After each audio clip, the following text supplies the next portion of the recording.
I got the cash in the bags. 오토바이를 타고 황량한 사막을 달리는 남자. 그때 그의 눈에 구덩이 하나가 들어옵니다. 그는 구덩이 쪽으로 다가가 안을 들여다봅니다. 그리고 그의 눈앞에 펼쳐진 끔찍한 실체에 주저앉고 말죠. 경찰의 대대적인 수사가 시작되고 과연 이 구덩이 속에는 어떤 진실이 숨겨져 있을까요? 오늘 이야기 시작하겠습니다. 미국 남서부의 캘리포니아, 네바다, 유타, 애리조나 등 4개 주에 걸쳐있는 모하비 사막은 남한 면적의 절반이 넘는 57,000km의 어마어마한 크기를 자랑합니다. 2013년 어느 날, 모험을 즐기는 여행자들에게 누구나 일생에 한 번은 도전해보고 싶은 특별한 이곳을 한 남성이 지나고 있습니다. 그리고 오랜 시간 이곳에 숨겨져 있던 끔찍한 진실을 마주하게 되는데요. 도대체 무슨 일이 있었던 것일까요? 함께 2013년 11월 11일로 가보겠습니다. 2013년 11월 11일 월요일, 미국 캘리포니아주 모하비 사막. 오토바이를 탄 남성이 모하비 사막을 달리고 있습니다. 그는 이곳 지리를 잘 아는 소수의 사람만이 알고 있다는 빅터빌로 향하는 지름길로 들어섭니다. 인적이 드문 이 작은 길을 얼마나 달렸을까요? 사막을 가로지르며 달리던 그의 눈에 뭔가 수상해 보이는 구덩이 2개가 들어옵니다. 사람의 발길이 거의 닿지 않는 외진 곳의 구덩이라니, 여기에 왜 구덩이가 있을까요? 그는 가까이 다가가 살펴봅니다. 구덩이 안에는 수십 개의 뼈 조각이 있었는데 그는 야생동물의 뼈라고 생각하고 대수롭지 않게 여기며 지나가려 합니다. 그 순간 그가 파헤친 구덩이 속에서 사람의 머리가 나옵니다. 분명 예사롭지 않은 일이 일어났음을 직감한 그는 휴대폰 신호가 잡히는 곳으로 이동해 경찰에 신고합니다.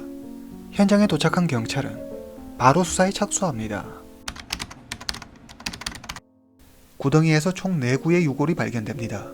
40대로 추정되는 남성과 여성의 유골과 5세 미만의 어린아이로 추정되는 남자아이의 유골 2구가 발견되는데 4명 모두 머리에 둔기로 맞은 듯한 상처가 있었습니다. 경찰은 구덩이에서 검은색 가방, 기저귀와 여성용 속옷 한 벌, 그리고 범행 도구로 추정되는 망치 하나를 발견합니다. 망치의 무게는 1.36kg으로 지문이나 혈흔은 발견되지 않았으며 페인트가 조금 묻어있는 것 외에 별다른 특이점은 없었습니다. 또 구덩이 부근에서 범인이 남긴 것으로 보이는 타이어 자국을 발견하는데 자국이 생긴 지 이미 시간이 꽤 지난 듯 보였습니다. 이틀 뒤 경찰은 치과 기록과 DNA 검사를 통해 4명의 신원을 파악합니다. 그들은 3년 전 의문의 일가족 실종 사건으로 미국 언론에도 대대적으로 보도됐었던 조셉 맥스테이와 그의 가족이었습니다. 조셉 맥스테이, 당시 나이 40세. 서머 맥스테이, 당시 나이 43세. 두 사람은 부부입니다.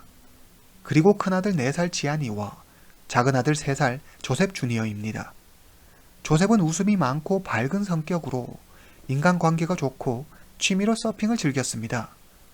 그는 장식용 폭포를 만드는 회사를 운영하고 있습니다. 조셉은 전처와의 사이에서 낳은 아들이 한 명 있었는데 이혼 후 조셉의 부모가 그를 대신해 아들이 키우고 있었습니다. 2007년 37세가 된 조셉은 자신보다 3살 많은 부동산 중개인 서머를 알게 됩니다. 두 사람은 첫눈에 반해 그의 결혼식을 올립니다. 결혼 후 조셉과 서머는 캘리포니아 남부 태평양 연안에 있는 샌클레멘트에서 살기로 합니다. 아름다운 해변 도시 샌클레멘트에서 두 사람은 큰아들 지아니와 작은아들 조셉 주니어를 낳고 행복한 결혼 생활을 만끽합니다.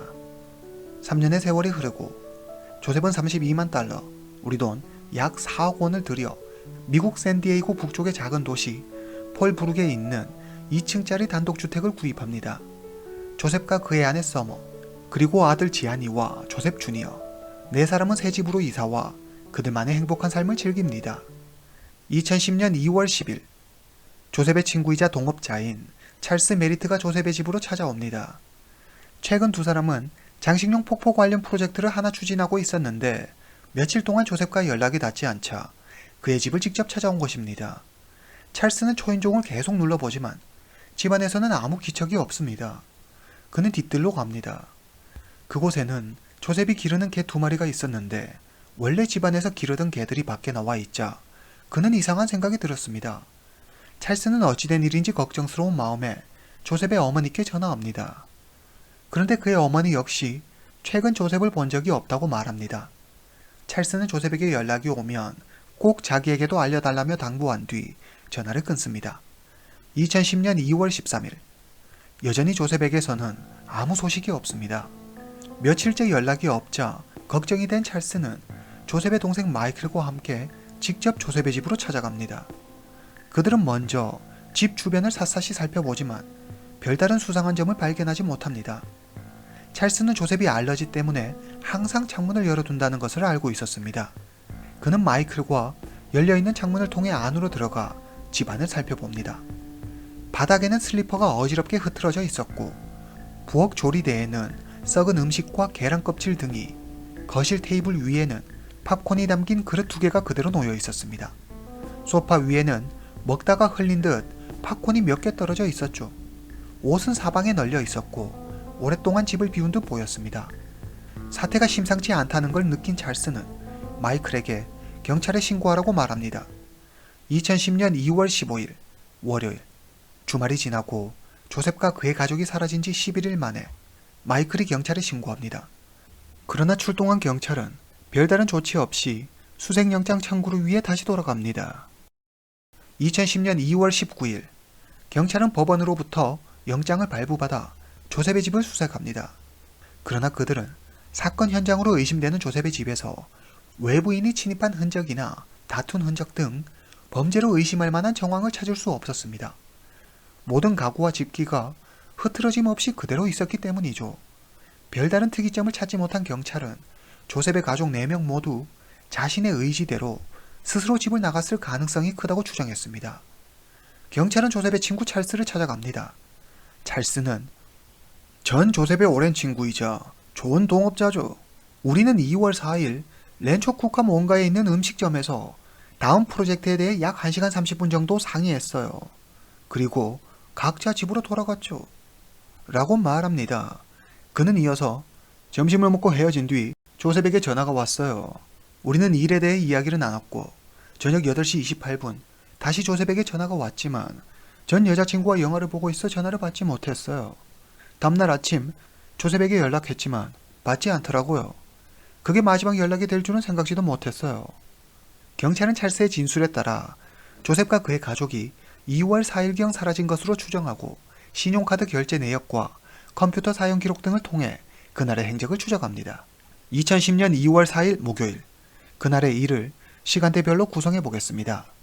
2월 4일 오후 2시 36분, 조셉의 아내 서머가 집에서 약 28km 떨어진 한 가게에서 비치 타월, 아기 잠옷, 점퍼 등을 구매합니다. 오후 3시 52분, 그녀는 컴퓨터로 분노 조절 관련 약과 어린이 장난감을 검색합니다. 오후 4시 25분, 집 전화로 조셉의 휴대폰으로 전화합니다. 오후 5시에서 5시 47분, 조셉과 서머 두 사람은 휴대폰 문자 메시지로 이야기를 나눕니다. 2월 4일 낮 시간 동안 집에는 분명 사람이 있었습니다. 주변 이웃들의 진술에 의하면 2월 4일 저녁 조셉의 집에서 다투는 소리나 이상한 소음을 듣지 못했으며 주변에서 수상한 사람도 본 일이 없다고 했습니다. 수사를 이어가던 경찰은 조셉의 이웃집에 CCTV가 설치되어 있는 것을 발견합니다. 경찰은 CCTV 영상을 확보하고 2월 4일 저녁 7시 47분에 조셉의 흰색 차량이 집을 빠져나가는 것을 확인합니다. 그러나 안타깝게도 CCTV 화면이 흐릿해 운전자의 모습은 확실히 확인할 수 없었습니다. 집에서 사라진 날로부터 4일 후 2월 8일, 경찰은 새로운 실마리가 될 만한 단서를 하나 찾아냅니다. 조셉의 1996년식 흰색 이스주 트루퍼 차량이 집에서 약 100km 떨어진 멕시코 국경 근처 사니시드로에 있는 주차장에서 발견된 것입니다. 주차장 보안요원에 따르면 조셉의 차는 2월 8일 오후 5시 30분에서 7시 사이에 국경 근처에 불법 주차되어 있어 견인된 것이라고 했습니다. 경찰은 조셉의 차량을 확보하고 수사합니다. 차 뒷좌석에 카시트와 장난감들이 있고 천식약이 바닥에 떨어져 있는 것 외에는 차 외관이나 내부, 어디에서도 혈흔 등 범죄를 특정할 만한 단서를 찾을 수 없었습니다. 경찰은 조셉의 차량을 발견하긴 했지만 2월 4일부터 8일까지 나흘 동안의 이들 가족의 행적을 전혀 파악하지 못합니다. 경찰은 조셉의 가족이 멕시코로 여행을 갔을 가능성을 염두에 두고 멕시코 국경 검문소에 설치된 CCTV 영상을 확인합니다. 그 결과 2월 8일 저녁 7시쯤 가족으로 보이는 4명이 멕시코 검문소를 통과하는 모습을 볼 수 있었습니다. 각각 어린아이의 손을 잡고 걷는 성인 남성과 여성의 모습은 마치 조셉의 가족처럼 보였습니다. 하지만 CCTV 화면이 선명하지 않아 100% 확신할 수는 없었습니다. 1월 27일, 조셉과 그의 가족이 사라지기 8일 전, 경찰은 그들의 집 컴퓨터에서 아이들의 멕시코 여행에 필요한 서류와 스페인어 수업을 검색한 기록을 찾아냅니다. 이에 경찰은 CCTV에 찍힌 4명이 조셉의 가족인 것처럼 잠정 결론 짓고 조셉의 부모에게 설명합니다. 그들은 멕시코로 여행 간 것으로 보입니다. 그런데 그곳에서 어떤 문제가 생겨 연락을 못하는 것 같습니다. 그러나 조셉의 부모는 경찰의 말을 믿지 않습니다. 그들은 조셉과 서머가 이사한 지 채 3달도 안 된 새 집을 두고 평소 위험하다며 꺼렸던 멕시코로 여행을 갔다는 사실도, 중요한 천식약도 가져가지 않고 먹다만 음식도 그대로 두고 개들도 집에 방치한 채 허겁지겁 여행을 떠났다는 것도 모두 상식적으로 말이 안 된다고 했습니다. 또한 서머의 여권은 만료된 상태였고 연장 신청도 하지도 않았으며 두 아들은 여권조차 없다고 했습니다. 그러자 경찰은 미국 시민의 여권이 없어도 멕시코로 입국할 수 있다며 여전히 조셉 가족이 멕시코로 넘어갔을 가능성이 크다고 판단했습니다. 이어 경찰은 조셉의 은행 계좌를 조회하는데 계좌에는 10만 달러, 우리 돈 약 1억 2천만 원 상당의 돈이 들어 있었습니다. 그러나 그들이 사라지고 그 어떤 은행 거래도 없었습니다. 여행을 떠난 이들이 전혀 은행 거래를 하지 않았다는 점은 누가 봐도 납득하기 어려웠습니다. 사건 발생 3개월 뒤, 경찰 수사는 여전히 제자리 걸음입니다. 경찰과 조셉의 가족은 미국, 멕시코 국경 부근 사람들에게 전단을 나눠주며 제보를 당부합니다.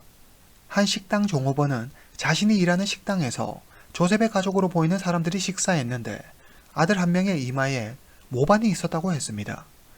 조셉의 막내 아들, 조셉 주니어의 이마에는 모반이 있습니다. 하지만 이후 그들이 어디로 갔는지 알 수 없었습니다. 이 외에도 여러 제보가 접수됐지만 대부분 근거 없는 허위 제보들이었습니다. 연기처럼 사라져버린 가족들. 이 사건은 미국 언론에 대대적으로 보도됩니다.